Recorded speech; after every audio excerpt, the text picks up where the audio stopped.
Olá! No ano passado eu fiz um vídeo falando a respeito de diversas mini placas aí, usando as variações aí do ESP32. Nesse vídeo eu apresentei essa plaquinha aqui, o S2 Mini, mas na ocasião eu achei que não era uma placa muito interessante. Mais recentemente, um amigo meu chamou a atenção para algumas características dela que tinham passado desapercebidas naquela época. Além disso, recentemente teve aí algumas ofertas muito interessantes na AliExpress com essa placa. Então eu resolvi fazer esse vídeo revisitando essa placa, falando um pouco mais das características dela e tentando ver quando que seria interessante ela usar. Principalmente quando a gente compara com a ESP32C3 Super Mini, que é outra placa compacta e barata. Vamos dar uma olhada rápida nas características, né, dessa placa do ESP32S2 Mini, né?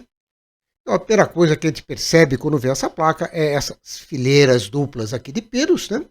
Isso aí da outra vez foi uma coisa que eu considerei como negativo, né? Pelo fato de impedir de usar na protoboard.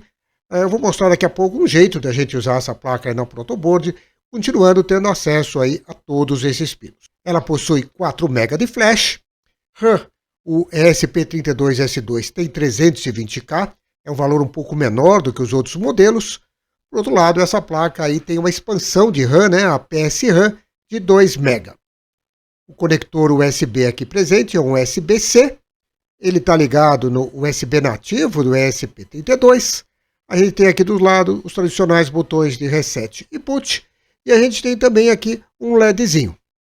Se a gente for ver o que tem em todos esses pinos aí, né, a gente tem um monte de coisas. Ele tem aí alguns pinos de ground, dois pinos de alimentação, né, o 3,3 volts e o V-Bus, né, que é a tensão da USB.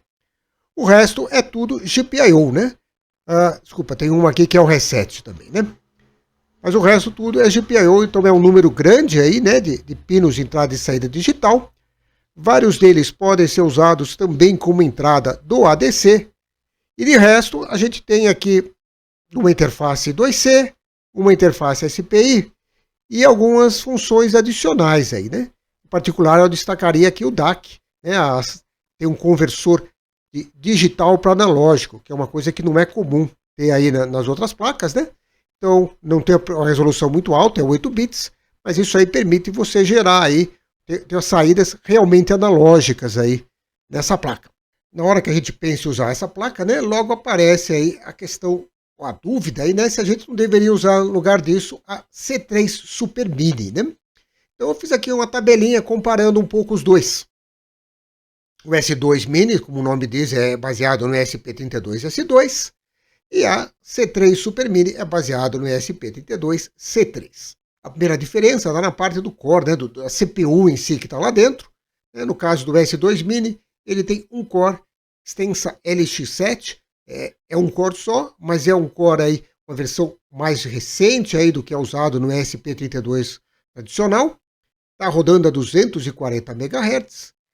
No C3 é um core RISC-V, rodando aí a 160 MHz. A RAM, que nem eu falei lá atrás, né, o S2 Mini, ele tem os 320K do ESP32S2, mais uma expansão de 2 MB de PS-RAM. A Super Mini tem somente os 400K do ESP32C3. As duas placas têm aí 4 MB de memória flash, né, para armazenar programas, dados, etc. Na parte de GPIO, né, que nem a gente viu, a S2 Mini tem um número muito grande, são 27 GPIOs, mesmo considerando que algum deles tem aí algumas restrições de uso, é um número bastante grande. A Super Mini tem 13, é um número respeitável, mas está bem longe aí do que tem no S2. Do ponto de vista de interfaces, né, os dois têm o ADC, I2C, SPI e o ART. Porém, o S2 Mini, ele tem também os conversores DAC, né, do digital para analógico, e ele tem um número maior de entradas que suportam o ADC, né, conversor analógico digital. Uma outra diferença grande aí é na parte da USB. A USB do C3 Super Mini, ele só consegue trabalhar aí como sendo um device, né, serial e ou JTAG. Já no lado do S2, ele pode trabalhar aí tanto como host como device, né? Ele tem aquela capacidade on the go, né? Você pode espetar ali o cabinho e ele virar ali um host, e você ligar, por exemplo, um teclado ou um mouse nele. Ou então você pode ligar ele direto aí a algum outro cara, onde ele, por exemplo, ele estaria fingindo ser um teclado ou ser um mouse. Na capacidade de comunicação Wi-Fi, as duas são equivalentes, né? Suportam aí o BGN, trabalhando a 2.4 GHz. Uma vantagem da C3 é na parte do Bluetooth, né? O C3 tem suporte ao Bluetooth Low Energy, o BLE. O S2 ele não tem Bluetooth. Na parte de preço, né? Aqui só para dar uma ideia, né? Eu peguei o preço de quando eu comprei a primeira vez essas placas, né? Que foi em setembro de 24. O preço está um pouco desatualizado, mas dá uma ideia geral. Quer dizer, os dois têm preços muito próximos. A C3 Super Mini é um pouco mais barata. Eu tentei marcar aqui com o V daquilo que eu considero vantagem. Então, a gente percebe que a S2 Mini ganha em diversos requisitos. A C3 Super Mini, onde ela ganha é em ter suporte ao BLE e ter um preço um pouquinho mais baixo. Bem, eu falei lá na diferença dos cores, né? Então, como é que será que é o desempenho desses dois, né? Então, eu rodei aqui dois benchmarks que eu costumo usar. Um é o cálculo do pi, que é uma coisa que só envolve números inteiros, e tem o outro que é o Whetstone, que é um teste de ponto flutuante. No caso do cálculo do pi, né? Uma coisa meio curiosa, né? Eu estava tentando calcular com 10 mil dígitos, eu consigo fazer isso na C3, na S2 não, porque não tem RAM suficiente, né? Na verdade, no total ela tem mais RAM, mas uma parte dela é a PS-RAM, que é uma RAM que tem um tratamento um pouco diferente. Então eu não quis botar os dados dentro dessa PS-RAM, né? Quem quiser entender um pouco essa história de PS-RAM, dá uma olhadinha lá no meu vídeo sobre o ESP32S3, né? Onde eu falo direitinho como é que é essa parte da PS-RAM, como é que isso é acessado, a questão de como é que você usa nos vários ambientes de programação. Então, o que eu tive que trabalhar foi com um limite de apenas 5 mil dígitos, né? É bastante dígito. O S2 conseguiu calcular esses 5 mil dígitos em 1,619 segundos. O C3 demorou mais ou menos o dobro disso, né? 3,828. Então, isso comprova de que o processador, né, o CPU lá do S2 é mais eficiente, está com o clock mais alto, ele realmente tem um desempenho mais alto. Do ponto flutuante também a gente viu mais ou menos a mesma coisa. O S2, segundo lá no teste, ele deu 13,2 bilhões de instruções por segundo, enquanto que o C3 deu 8,8 bilhões de instruções por segundo. Lembrando, benchmark é benchmark, né? Na hora do jogo para valer as coisas podem mudar, mas é claro que o SP32S2 tem mais capacidade de processamento do que o C3. Uma coisa que talvez vocês estejam pensando é como é que eu uso isso no ambiente Arduino, né? Não tem segredo, né? A gente instala lá o módulo da ExpressIF, né, para o Arduino, e a gente tem aí a placa Lolin S2 Mini, né? Essa é a placa de grife, digamos assim, da SP2 Mini. Várias placas que você encontra no Express não são da Lolin, são clones aí, né? Mas são compatíveis, então com essa configuração a gente consegue aí fazer isso. Tem algumas opções aí, né? Então a placa é SP2 Mini, a gente configura aqui o USB-CDC On-Boot Enable para ele ter aí uma porta serial, né? No caso, para mim caiu no COM73. Um detalhe é quando você entra com o boot, ele obviamente vai entrar com um diferente. Mas você só precisa ligar e botar no modo boot na primeira vez que você vai trabalhar com o Arduino. Aí ele vai gravar um bootloader. Quando estiver trabalhando com a ideia do Arduino, você não precisa apertar botão nenhum. Ele consegue atualizar a versão tranquilamente. Tem a outra opção que você teria, ao invés de você carregar ali pela CDC, você carregar pelo DF1, né, ou um outro bootloader aí padrão. Tem a opção de apagar a flash antes de carregar o programa.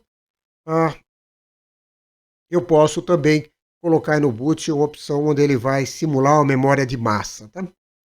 E tem, que nem nas outras placas SP32, tem várias opções aí para a gente trabalhar ele com partições aí da flash. Né? Eu deixei aqui no default, né, onde ele deixa aí 1.2 mega para aplicação e 1.5 para o SPIFs, né, que é uma espécie de arquivo ali para você guardar alguns dados não voláteis dele. Bem, tá aqui a plaquinha, né? Algumas observações a mais. Primeira coisa, ela tem o mesmo formato aí do que a D1 Mini, né, também da Wemos, né, sendo que a D1 Mini usa o ESP8266. Eles também tomaram o cuidado aí para a pinagem aqui, né, dos pinos externos ser semelhante. Então eles falam que dá até para você usar algumas placas de expansão que eles fizeram para o D1 Mini, dá para usar aí com o S2 Mini. Só para comparar o tamanho, né? Essa aqui do lado é a ESP32C3 Super Mini, né? Uma coisa que me incomodou muito a primeira vez que eu vi essa placa é o fato dela ter, né, esses pinos aqui duplos, porque se você colocar pino macho neles, você não vai conseguir usar na protoboard. Então, uma solução que eu encontrei foi colocar os pinos machos aqui no externo e na parte interna colocar aqui uns pinos fêmea, né? Então, com isso eu consigo espetar aqui na protoboard, eu posso pegar o fiozinho, espetar aqui e ligar lá adiante. Então, com isso eu consigo usar essa placa aí, todos os pinos dela, na protoboard. Bem, tá aí, vocês conheceram um pouco mais sobre essa placa, né, o S2 Mini, e como sempre acontece, né, a escolha da placa vai depender do seu projeto e das condições de contorno aí na hora que você está desenvolvendo. Essa é uma placa bastante atraente. Quando você está atrás de um baixo custo, você precisa de muita entrada e saída digital, onde você vai precisar de uma memória RAM aí maior, né? Então tem os 2 MB da PS RAM, por exemplo, se você for ligar um display colorido aí, que você precisa de memória grande para guardar a imagem da tela, né? E quando você não precisar de Bluetooth, né? Acho que esse é um dos grandes limitações da placa, é não ter aí o Bluetooth, né? Por outro lado, ela tem um outro recurso que pode ser interessante em alguns projetos, que é ter, né, a USB podendo funcionar tanto como host como device, né? E você podendo fazer aí diversos tipos de device. Infelizmente, a loja onde eu comprei a primeira vez aqui no Brasil essa placa não tem esse modelo no momento, né? Mas é fácil de achar na AliExpress, tá aí com preço bom. O preço é tão baixo que normalmente você vai querer comprar muitas para ou cair num frete grátis ou então para diluir o frete pelas várias plaquinhas. Ok? Então, por hoje era isso que eu tinha para falar. Até o próximo vídeo.